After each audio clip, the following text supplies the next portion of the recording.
Hello everyone ఆడపడుచులందరికీ కుటుంబ సభ్యులందరికీ దేవీ నవరాత్రులు దసరా శుభాకాంక్షలు.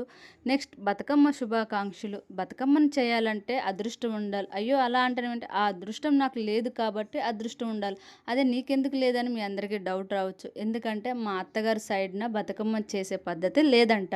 అందువల్ల నేను ఎప్పుడూ బతుకమ్మని చేయలేదు. ప్లస్ బతుకమ్మ దసరా సెలబ్రేషన్ కూడా చేసుకోం ఎప్పుడు. ఎందుకంటే ఆ బతుకమ్మను దసరా రోజు మా మామయ్య గారు చనిపోయారు. అంటే ఇంటికి పెద్ద చనిపోయారు కాబట్టి మా కుటుంబ సభ్యులందరూ ఎవ్వరు కూడా ఆ దసరా సెలబ్రేషన్లు అనేది ఎవరం జరుపుకోం. ఎందుకంటే కుటుంబంలో ఒక పెద్ద మనిషి పోయినాక ఆ బాధ అనేది లైఫ్ లాంగ్ అలానే ఉంటుంది, కానీ ఆ బాధ అనేది ఎప్పటికీ పోదు. మరి నువ్వేంది ఇక్కడ బాగానే డ్యాన్స్లు వేస్తున్నావని డౌట్ రావచ్చు. అంటే మా కాలనీలో ఇంత సెలబ్రేషన్ చేస్తున్నారు కాబట్టి కొంచెం ఫ్రెండ్స్తో కొద్దిసేపు ఎంజాయ్ చేశాను అంతే తప్ప ఇంకా వేరేదైతే లేదు. ఈ వీడియో నచ్చితే కనుక ఒక లైక్ చేయండి. నా ఛానల్ చూస్తున్నారు కానీ సబ్స్క్రైబ్ చేసుకోండి.